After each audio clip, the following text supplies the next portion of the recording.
보수의 심장 대구. 그 중심에서 대통령의 퇴진을 요구하는 촛불이 타올랐습니다. 부패한 정치 권력에 대한 분노, 대통령을 향한 심판의 목소리가 광장에 울립니다. SNS라든가 스마트폰을 통해서 사람들이 좀 더 쉽게 정치 사회 문제들에 대해서 공유하게 되면서 정치가 좀 더 일상화되고, 촛불 안팎의 일들이 소셜미디어를 통해 빠르게 확산됩니다. 모르는 이들과 어깨를 나란히 맞댄 시민들 사이로 촛불은 광장을 넘습니다.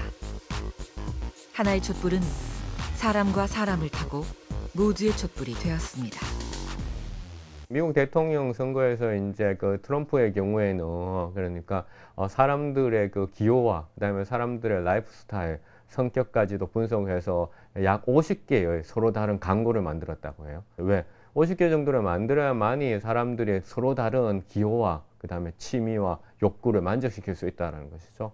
이 얘기는 무슨 얘기냐? SNS라고 하는 것이 갈수록 전문화, 세분화되고 기능들이 다양해지다 보니까 사람들은 이런 SNS를 통해 가지고 정말 자기하고 욕구와 자신의 어떤 생각과 혹은 자신의 어떤 그 가치관과 정확히 일치되는 사람들만을 찾는 경향들이 심해진다는 것이죠. 그런데 이제 여기에서 우리는 이제 이 촛불 집회를 이제 SNS 공간의 촛불 집회와 광장에서의 촛불 집회에서 구분해서 봐야 된다는 거죠. 광장에 나와서 우리는 당신이 나와 아주 세분하게 뭐 의견 일치가 맞지 않는다는 것을 확인할 필요도 없는 것이죠. 그거는 우리 서로 그냥 얼굴을 맞대고 그냥 전체적인 교류를 하는 것이고, SNS 공간에서의 촛불 집회라는 것은 이 댓글 하나에서 자기하고 의견이 조금만 다르다면 그 댓글에 대해서 반박하게 되고, 그 댓글에 대해서 악성적인 그러한 대댓글을 남기게 되고, 그렇기 때문에 광장에서의 촛불하고 SNS의 촛불은 또한 다른 의미를 가진다는 거죠.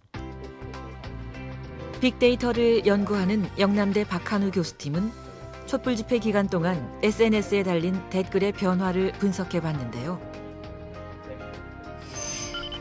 4차 집회 이후 특정 이슈에 집중하며 정치성을 띤 댓글의 표현 빈도가 높아졌고, 4, 5, 6차 집회에서는 댓글자들이 중복되는 현상이 강하게 나타났습니다. 4차에 글을 남긴 사람들이 5차에 다시 글을 남기고, 5차에 글을 남긴 사람들이 6차에 다시 글을 남기고, 그런 경우들이 이제 다시 많아져 다시 돌아온다라는 것이죠. 그래서 우리는 이런 사람들은 대중들이다. 그래서 이런 사람들이 아무런 연결고리가 없을 것이라고 생각하지만 마치 영화관에서 특정한 영화를 받는 사람들이 공유의식을 가지고 있는 것처럼 광장에서의 경험들이 공유의식을 가지면서 또한 시간이 지나가면서 그것이 점차 발전되어 가고 있다라는 것이 더욱더 사실은 우리가 주목해야 봐야 될 현상이죠.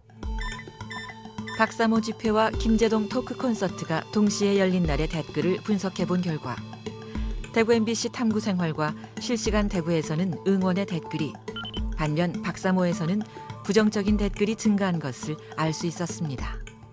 박사모 댓글하고 그러면 김제동 댓글하고의 그 비교를 해보면, 박사모 댓글에서는 사람들의 어떤 부정적이라든가 혹은 노인 폄하하는 이런 그 댓글도 있었고요. 또 감성적으로 이제 표현한 이모티콘이라든가 인터넷 슬랭, 인터넷 언어들이 또 많았어요.